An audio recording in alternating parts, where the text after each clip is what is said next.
the face of Physician Forum of India.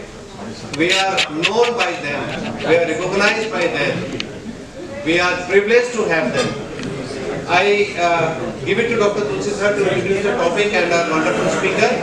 Friends, ladies and gentlemen, can I have your attention please during the next 20 minutes, and I welcome you to continued uninterrupted regular CME number 980 over last 21 years. So friends, welcome to our 980th CME non-stop every Wednesday. Come hail or storm, we are always there. So after that introduction by Dr. Chauhan to each and every one, to this great marketing team at every table, I've had the privilege to introduce Dr. Ashish Shukla, who is a radiologist, full-time radiologist at Spandam. And he is going to talk today on the role of imaging in routine clinical settings and with some recent advancement. I am very much interested, as all of you are, in recent advancements. Welcome, Dr. Shukla, all yours.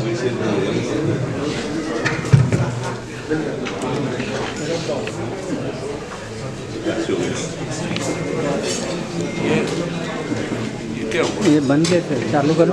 हाँ विजय, विजय का है नहीं audio visual वाला कौन है? कर दिया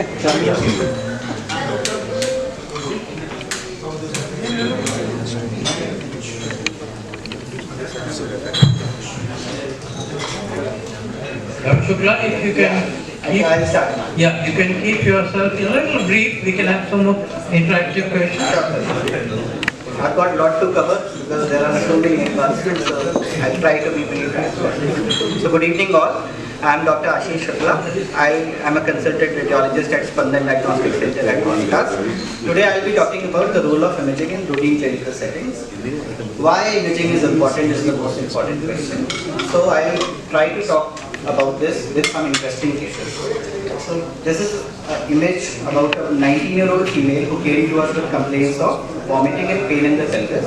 The pain was more localized in the right leg fossa, so there was a suspicion of appendicitis. Incidentally, what we see here is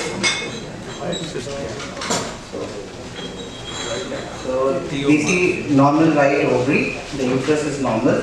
Here also the uterus looks okay, but behind the uterus what we see is a solid mass with some vascularity in the periphery. We immediately took the patient for an MR, and what we see is a bulky left ovary with a thickened pedicle on the left side. This was a case of a torsion ovary where we see the small follicles in the periphery. Patient immediately went for surgery and got her ovary removed. Next case is a case of 34-year-old female who came with pain in abdomen, predominantly in the right iliac fossa. So the suspicion was of appendix. It came out to be an inflamed appendix only. But what we see here in this image is the perforated tip at the tip basically, and some surrounding collection, inflammation of adjacent momentum and fat. This was a case of perforated appendix with lump formation. Same was confirmed on CT. We see the inflamed appendix with lump basically. This is a very interesting case which happened recently. He was a yoga teacher, 39-year-old male, came to us with complaints of pain in the neck in the right submandibular region, only on specific postures, that's it. So what we see is both the submandibular glands are normal. The floor of the mouth is normal, the right thyroid gland, left thyroid gland, the left lobe and the right lobe of the thyroid gland normal. What we see here is the right internal carotid, and this is the right external carotid artery. What we see here is a echogenic area in the right external carotid artery. This was a case of dissection of the isolated dissection of right external carotid artery, which was demonstrated same on the. So this is another interesting case about a 42-year-old male who came with left flank pain. We see a calculus, but this is a non-obstructing calculus. We see hydronecrosis, entire hydroureter. The bladder looks okay, no calculus. But incidentally on the next image we see the calculus is stuck in the prostatic urethra. Next is a very rare case about a male who came with complaints of blurring of vision. The right pupil was dilated in the left, and he had a recent history of viral infection. What we see here in the right orbit is a focus which shows enhancement on the contrast study.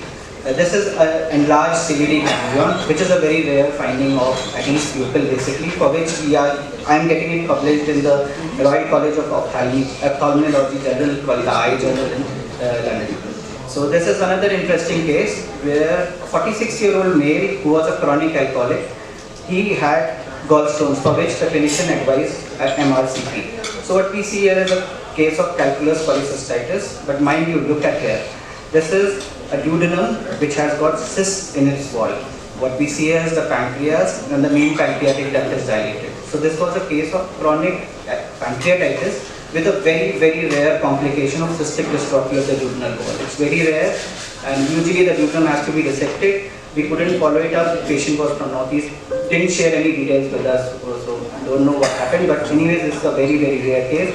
Same was demonstrated on CT as well. The duodenum with oral mucosa, and what we see is the cyst in its wall. It's very, very rare case actually. Next is a case, what we see in a routine clinical practice is a 22-year-old female who came with complaints of vague chest pain, vague pain in the chest wall, sometimes anteriorly, sometimes posteriorly. Went to a number of physicians, went to a pain management guy who sent it us for an MR chest. We see absolutely normal chest wall, but what we see incidentally here is an enlarged thymus. So this was diagnosed to be a case of myasthenia gravis.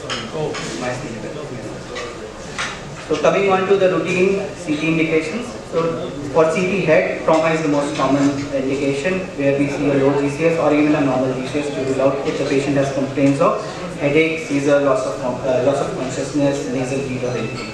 Even in stroke patients, we can advise CT, but MR is the investigation of choice for stroke patients. So what we see here is a axial CT touch, where we see a depressed fracture of the left frontal bone with underlying EDH and some SGH and some hemocapillus. Another case is a 55-year-old male with left-sided weakness. We see a typical right MCA to be dense and a large MCA territory infarct with midline shift towards left. This is another patient who came with right-sided weakness. What we see is a left gangliothalamic lead. CT chest, the common indication for CT chest includes infection, to rule out infection, mass, trauma, ILD or COPD patients. What we see, we have commonly seen it in our COVID, during the worst COVID times, that there was COVID pneumonitis. This is a typical case of bacterial pneumonia where we see a patch of consolidation in the right lobe. This is a typical case of tuberculosis where we see treating bud along with thickened cavities, and another case of scleroderma who came with cough. So this patient has got a usual interstitial pneumonia pattern of ILD. CT chest, contrast CT chest has got a lot of indications, but one of them is about this patient who had mediastinal mass involving the right hilum with extension into the lung panel. These are some of the common indications of non-contrast and contrast CT. Coming on to this is a patient came with complaints of right lumbar pain. He has got a right renal calculus. Another patient with right iliac fossa pain. He has got an inflamed appendix with a large appendicular package. This is another patient, typically seen right SOL, right lobe SOL, came for ultrasound for a CT. What we see, enhancing membrane. This is a typical case of hydrated stress. This is another case of a hypodense peripherally enhancing lesion in the right lobe. This was a case of amoebic liver abscess. Another case of hepatic adenoma where we see a peripherally enhancing lesion with non-enhancing necrotic component. This is an interesting case about a female who came with left flank pain, some fever. What we see on contrast CT is enlarged left kidney, loss of striated pattern with perinephric fat sagging. This was a case of pyelonephritis of left kidney. This is the typical case of Crohn's disease where we see the thickening of the right terminal alley loop along with presence of thickened vasa recta, typical wound sign. This is an interesting case about a female who came with left iliac fossa pain and fever. What we found was perforated diverticulitis of the sigmoid colon and some pneumoperitoneum. CT coronary angiogram. So in current day scenarios, presence and severity of coronary artery disease is one of the most common indications for this test. It is also commonly used in post-CABG patients. First step of a CT coronary angiogram is a calcium scoring. So this is a non-invasive test. Basically, we do not give any contrast, and it is nowadays routinely being used as a screening modality to evaluate coronary artery disease. What we do is we do a plain CT with some electrodes. So gated CT is done to look for the calcified plaques in the coronary arteries, and here is the calcium score with which we assess the risk of the coronary artery disease. So above 100 is considered to be a moderate risk and more than 400 is considered to be a severe risk of coronary artery disease. So routinely calcium scoring should be done ideally after 40. Even a coronary angiogram is ideally advised after 40. Before 40 it should be done in patients where there is high suspicion of some coronary artery disease or patient has got some chest pain. This is a very interesting case where we see the right coronary artery has got an aberrant origin from the left coronary sinus and it has got a normal course between the pulmonary artery and the aorta. So this is a very rare variant of right coronary artery and very dangerous variant as well. This is a very interesting case about a person who was working in a center only. He had chest pain. Echo was done, there was right wall motion abnormality, and what we see on a coronary angiogram is complete thrombosis of the right coronary artery. Patient immediately went for the PTCA and a stent was placed after thrombectomy. This is a very interesting case about a 30-year-old male who came with acute chest pain and sudden collapse. What we see here is the rupture of the aortic root sinus and the contrast is seen extravasating into the right ventricle. Coming on to MR. So stroke is one of the most common indications for MR where we see a large MCA territory infarct with some focus of microhemorrhages. And on angiogram, MR angiogram which is without contrast, we are seeing the right MCA, the right ICA completely thrombosed. This is another case where we see a calcified lesion in the left parietal lobe with some periregional edema. And on MR we see a ring enhancing lesion typically seen in neurocystic fibrosis. MR has got an indication in evaluation of seizure patients. So this is a case of left mesial temporal sclerosis and this is the image for left focal cortical dysplasia. MRCP is the investigation of choice for evaluation of biliary tree and pancreatic duct system. And what we see here is a gallbladder which has got multiple gallstones, even dilated CVD and hepatic ducts, right and left, along with some calculi in the distal CVD. So ARCP has to be performed in this patient before going for cholecystectomy. Coming on to some recent advancements in MR. So first we start with diffusion tensor imaging which is done in our center. Here what we do is we evaluate the white matter tracts of the brain. It's usually a pre-surgical planning tool. However, it can be also done in evaluation of involvement of the white matter tracts either by tumor or some demyelinating pathology like multiple sclerosis. So these are the beautiful white matter tracts that we see, the corticospinal tracts, the fasciculi, the corpus callosum, but we normally see. This is a very good case where we are seeing a right frontal lobe glioma which is displacing basically superior longitudinal fasciculus. Another modality is functional MR. It is also one of the rare modalities that we do. It's a pre-surgical planning tool, but it also is used in evaluation of the dominant cortex. It helps the neurosurgeon basically to tell the patient the post-surgical complications basically. So what we see here is that the SOL is occupying the areas of activities on specific sequences like of speech, motor, vision or audio functions. MR neurography is performed in a center where we evaluate the nerves basically to look for the nerve regions and entrapments and impingements. So what we see here is multiple neurofibromas along the entire course of the lumbosacral plexus and along the cutaneous nerves. So this is the same neuromas arising from the exiting nerve roots of lumbar and sacral region and this is along the obturator nerve. CSF flow study is one of the recent advancements where we see where we evaluate and quantify the amount of CSF flow basically. So it helps in evaluation of epidural stenosis and particularly in patients of normal pressure hydrocephalus where this flow above 40 indicates that the shunting would be beneficial in these patients. Coming on to cardiac MRI which is also done in our center, it is the imaging modality of choice to assess the cardiac function basically along with myocardial imaging and viability. It also helps in evaluation of congenital heart diseases, tumors of the heart and so on. This is a very interesting case basically about a patient who came with a recent history of MI. What we see here is a complete transmural infarct with a pseudoaneurysm along its base and this pseudoaneurysm has a breach of its wall with communication with the left ventricle. So there is a left to right ventricular shunt basically which is formed in this patient. This is another case of a 26-year-old male who came with sudden onset unconsciousness basically. He was an athlete. What we see is cardiomegaly and incidentally what we see is the thickened interventricular septum and on dynamic, the left ventricular outflow tract or view we see the dynamic obstruction of the LVOT by the systolic anterior pulmonary motion abnormality. typical case of HOCM. This is a recent case where we see the patient on echo had an echogenic lesion in its left atrium. The clinician wanted to Can we have some less noise at the back, please? So the clinician wanted to rule out whether it is a thrombus or a myxoma. So typically we did a delayed scan and what we see is an unseen focus. So it was a case of atrial myxoma basically. MSK imaging is one of the another important modalities with which we are practicing daily with MR. So this is a case of complete ACL tear with double PCL surgery with the bucket handle tear of the GL meniscus, and what we see is a torn flip meniscus here which is lying in the intercordial near to the attachment of the PCL. This is another case of shoulder MR where we see a rotator cuff tear and a portrait region above the labral tear basically. This is another imaging modality of MR, that is MR cartogram, where we assess the loss of the cartilage basically. Coming on to MR prostate, which is multiparametric prostate, where we assess the prostate gland basically to look for any lesions in the prostate, and here we see a lesion which shows restricted diffusion, and this is a case of a pyrite spike lesion basically prostatic carcinoma. Other very rare modality that we perform in our center is MR angiogram, which assesses the lymphatic obstruction basically. Patient with complete swelling in the hand, which is not resolving, usually diagnosed as cellulitis but not resolving. So we give contrast and we look for the dilatation of the lymphatics basically. Recent advancements in ultrasound. So we have got a new ultrasound machine which is equipped with FibroScan, so we do not need the patient to go for another specific machine.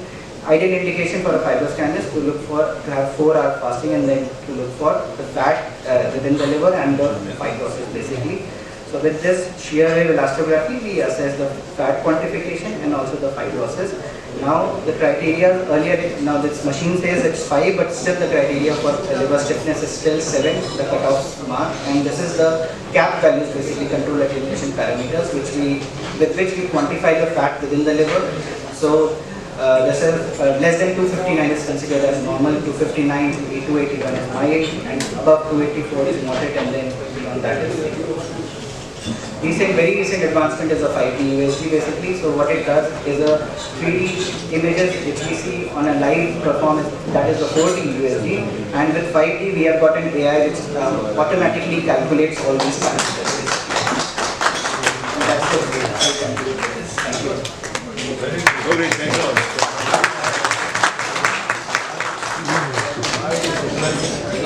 Light जला दो भाई।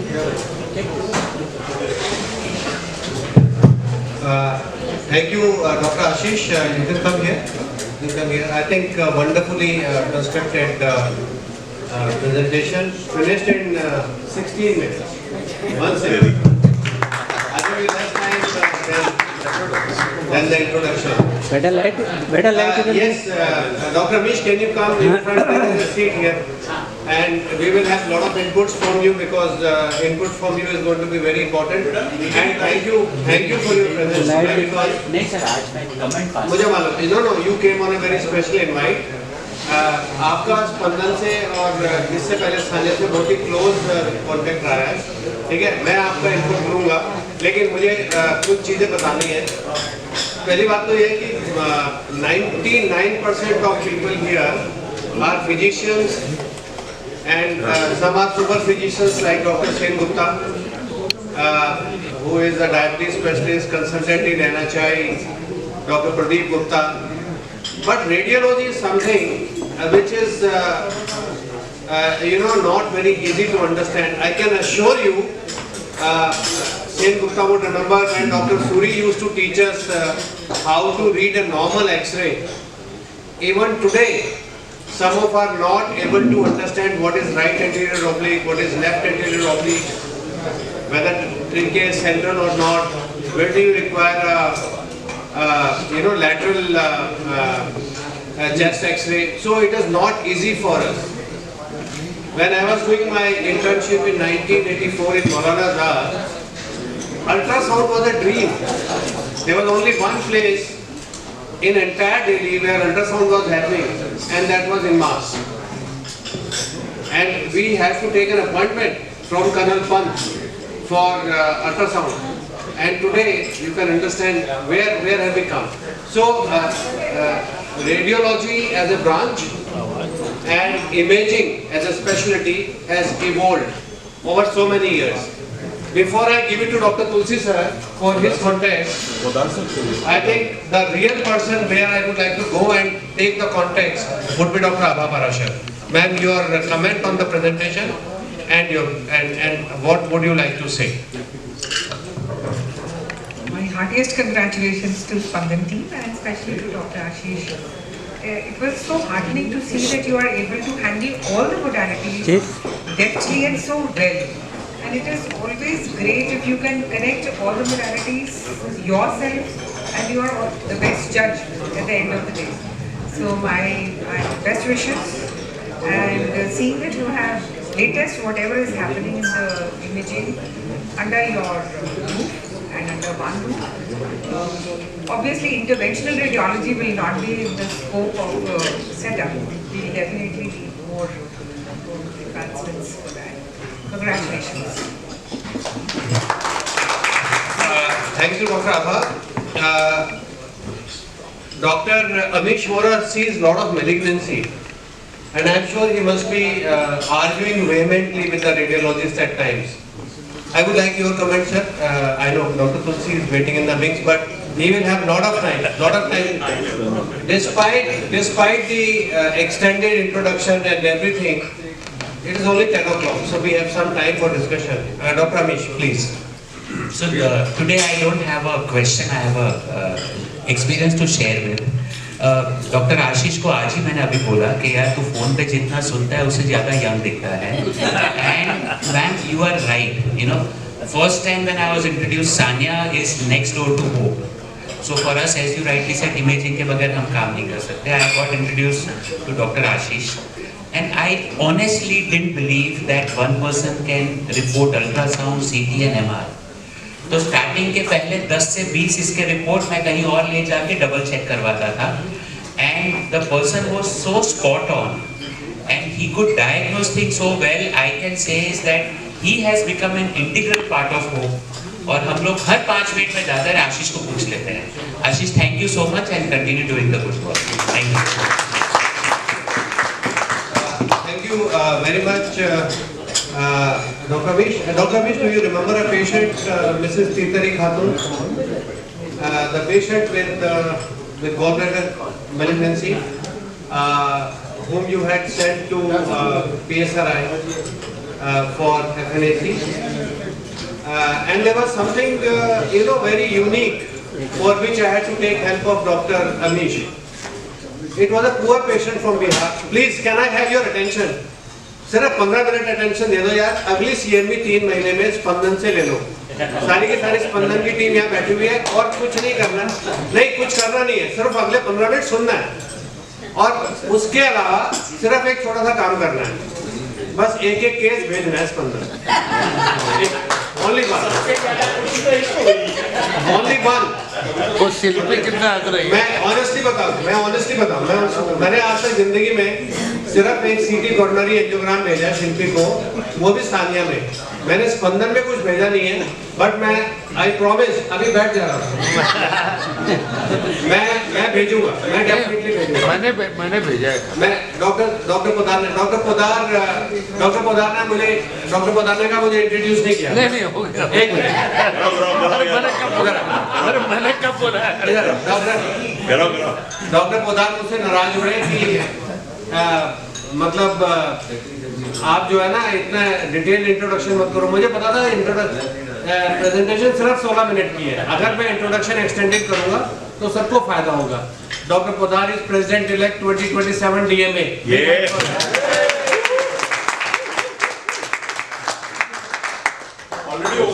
Second announcement, we are going to felicitate principal of UCMS, Dr. Dheeraj Shah, who is a renowned pediatrician who was also the director of National Institute of Health and Family Welfare, and we are going to felicitate our own Dr. S.K. Poddar next Wednesday.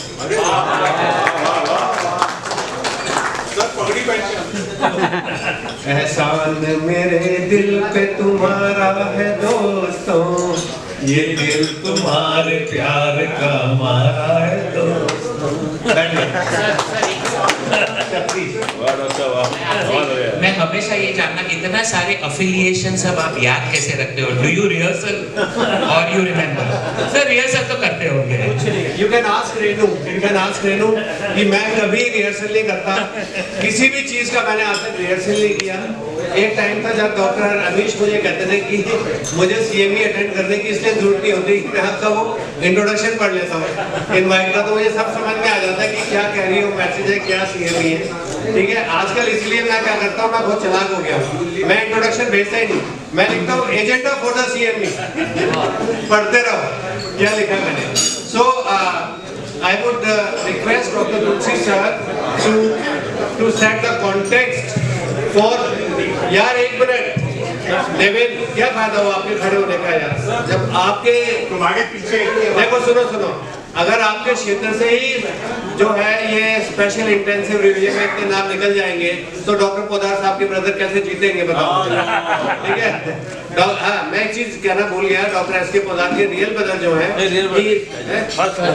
Cousin brother, he is standing for MLA, we wish him good luck, we wish him good luck. ये बंगाली बाबू लोग आए हुए हैं। His name is also Podar. His name is also Podar. So I give it to Dr. Tulsi sir to set the context, and then I will come to all of you. Dr. Shubham Vats, very grateful to you for staying. I am sure you will have some questions. Please. Okay, friends, what a nice talk and wonderful cases that you showed. Of particular interest to me was the case regarding the pain right neck. You talked about dissection in the right external carotid. To my mind, it's very rare. It's the internal carotid which is so common, which causes Horner syndrome. Droopy eyelids and small pupil, which is so characteristic of an internal carotid dissection. This is a very rare case that you showed. So this was proved by the CT angio? It was proved by the CT angio? Wonderful. So let me draw your attention to what Dr. John talked about regarding the cardiac MRI. See, this has been a great advance. See, it not only tells you insights in the myocardial viability, also the fibrosis as well. And what more, cardiac MRI today probably is the best modality of choice, looking into the internal of the heart. Talk us about a little more about the cardiac MRI. Basically, cardiac MR has got the most common indication is to evaluate the function, which is normally seen. Along with that, the most common indication is the infiltrative tachycardia, which is ischemic, non-ischemic. In non-ischemic, we look for the infiltrative causes like a genetic cause, Fabry disease, hypertrophic cardiomyopathy, and so on. Along with that, cardiac MR has got a very good indication in evaluation of viability of the myocardium, particularly in patients with myocardial ischemia, to look for whether the stents will be successful.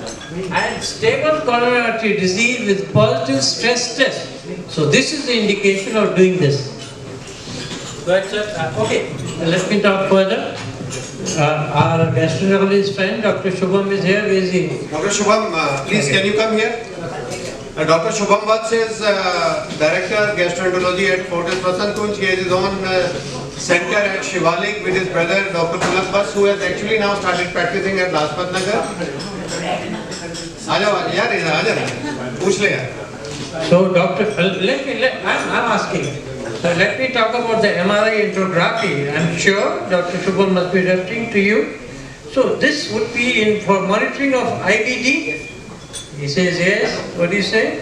Talk us about the monitoring of IBD with MRI angiography. Sir, so MRI scores, MRI enterography or MRI scores over any other investigation you're absolutely correct in IBD, particularly in Crohn's disease with strictures. Yeah. Because the management in a stricture due to Crohn's disease depends upon inflammatory or non-inflammatory stricture. So if it is an inflammatory stricture, your MRI enterography, particularly T2 weighted, would show you characteristic inflammation, and if it is an inflammatory stricture, it would respond better to biologicals than surgery. There you are. And if it is a non-fibrotic stricture. It is a non-inflammatory but a fibrotic stricture. It would not respond to biologics, and a resection and anastomosis would be the best treatment. So if you have a recurrent SAIO and you have an ileocecal ulceration or aphthous ulcers on colonoscopy, biopsy shows granulomatous inflammation. Indian Society of Gastroenterology says you try 12 weeks of ATT. You repeat a colonoscopy, if there is still disease active, CMC Vellore, she categorically has established that biopsy will show granulomas. AFB is positive in less than 1% of the biopsies from the ileocecal area. So there is a multiple, study published in more than 10 lakh patients. From multi-center study, AIMS, SGPGI, GV Pant, CMC Vellore, which says that 12 weeks of ATT in Indian patients of every ileocecal pathology with granulomas has to be treated with ATT for 12 weeks. Complete resolution on 12 weeks means ileocecal TB. Less than 10% resolution on ATT for 12 weeks means Crohn's disease. So that's the whole, that's the way we manage. And that's how it is actually done, because the ileocecal area inflammation with granulomas is the most tricky area in gastroenterology for any gastroenterologist. So Dr. Shubham, talk us a little about ultrasound elastography. See how often you recommend in patients of before cirrhosis occurs. So sir, it is a very, very widely spread and very important test. But isolated ultrasound elastography might not help. Yes, a KPA more than 12 in a non-alcoholic patient is definitely considered cirrhosis unless and until proven otherwise. But it should be correlated with platelet count, because the investigation or the sign of an early significant fibrosis is a low platelet count. Right. So let me proceed further and talk about imaging can diagnose, friends, disease even before clinical symptoms and signs occur. This is what has been the advance today.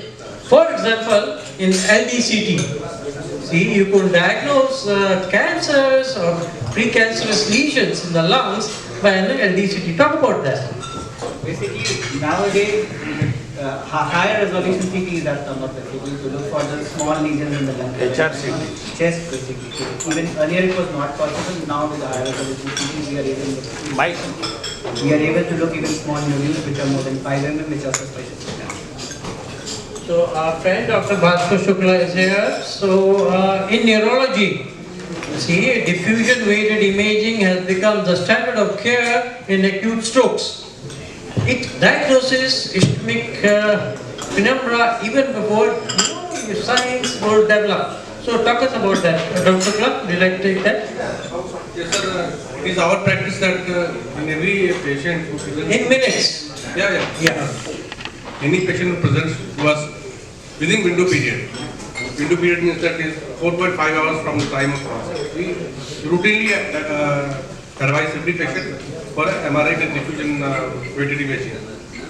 So I have never seen any patient who is DWI negative and still has stroke. I have yet to see one patient. So that simply means that diffusion is quite sensitive and it will pick up all the strokes. Sometimes the problem, the confusion is in the extended time window. If the patient presents late in the time window, like say 9 hours from the time of onset, then the question, the decision which we have to take is whether to give the patient the benefit of thrombolysis or not. Whether it be mechanical thrombectomy or whether it be or endovascular thrombectomy. Whether it is IVT or EVT, intravenous or endovascular.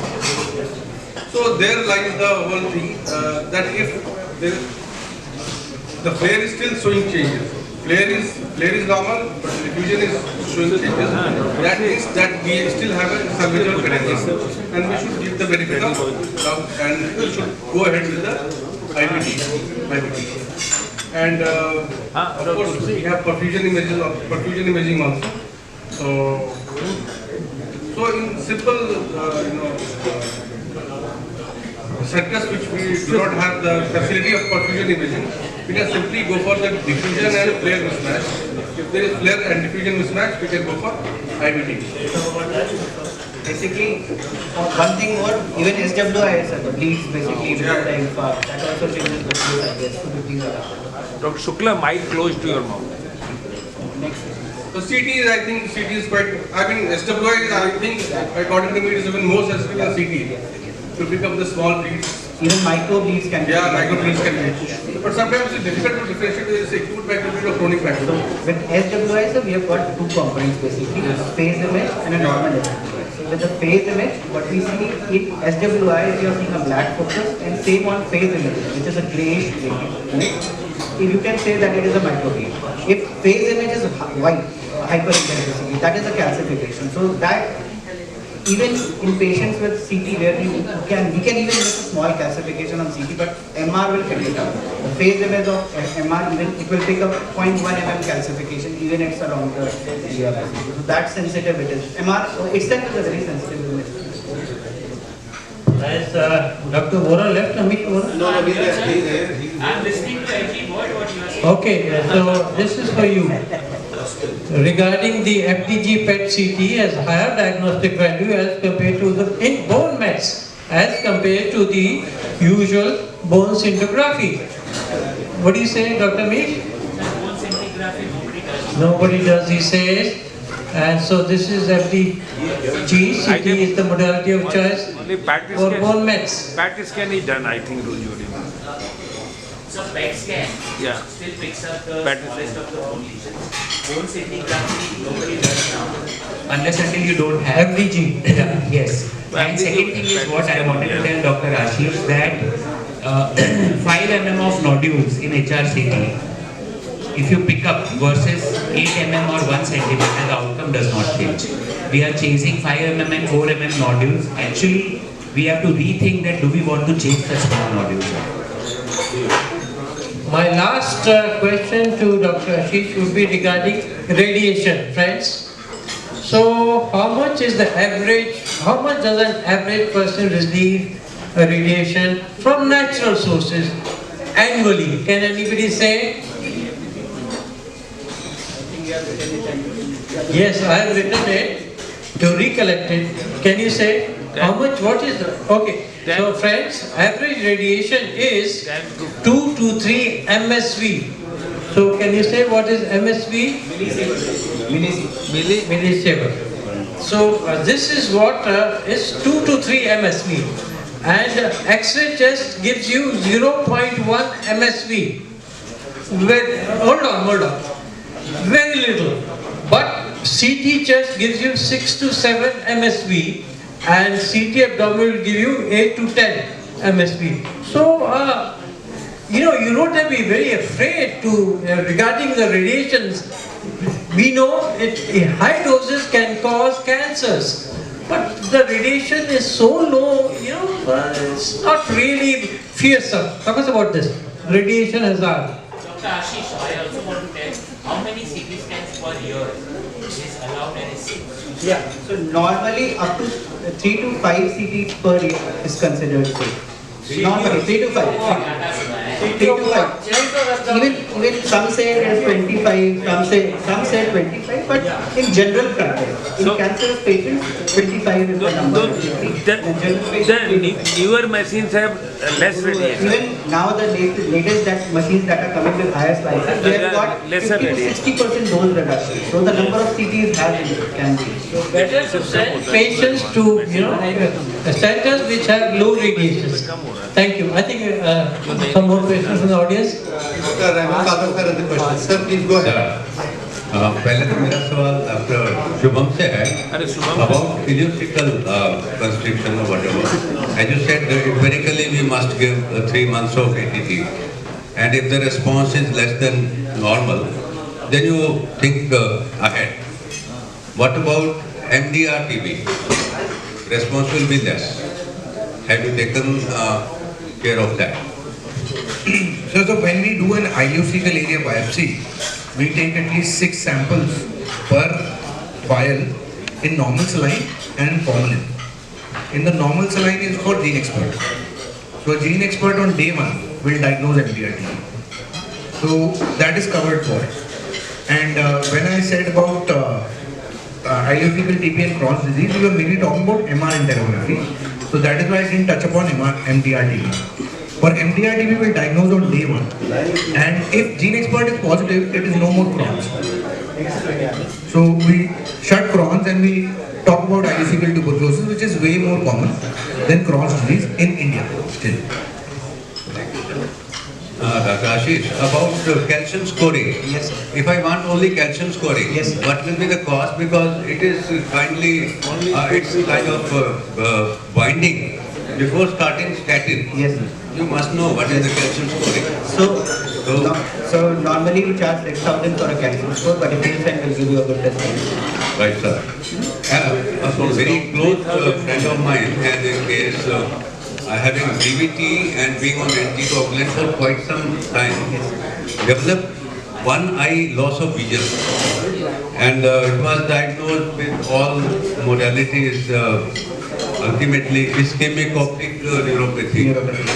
So can we have something confirmatory about that? So Any test to be done? Basically a CT or an MR angio with contrast to look for the thrombus within the ICA, the internal carotid artery and external. Can I send a patient? Yes, yes, yes. Thank you. Very good, very good. Dr. Akash ke, sorry, Dr. Sushru Kanmas.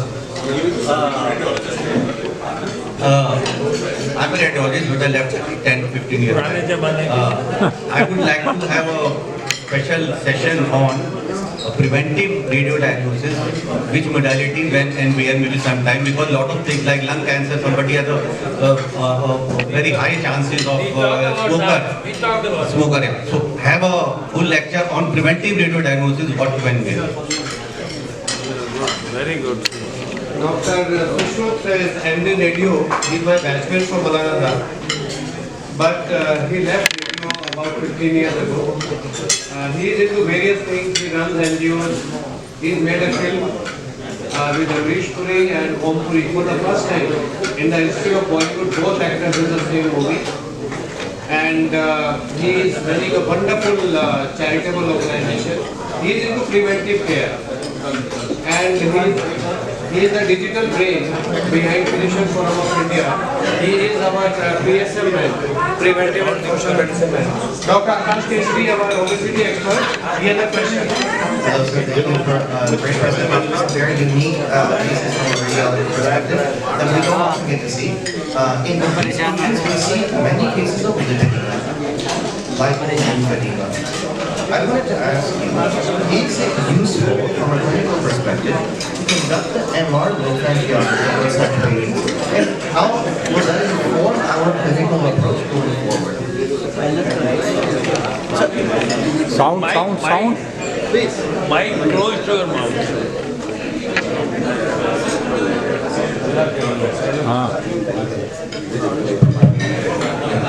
So basically, lymphedema, what we see on MR angiogram will be the dilated lymphatics at some place where we will be able to detect the obstruction site basically. If we are not able to completely eliminate the dilated lymphatics, but at some place we will be able to completely localize the site of the lymphatic obstruction basically. Because what is happening is pathophysiology is that the fat along with the lymph nodes.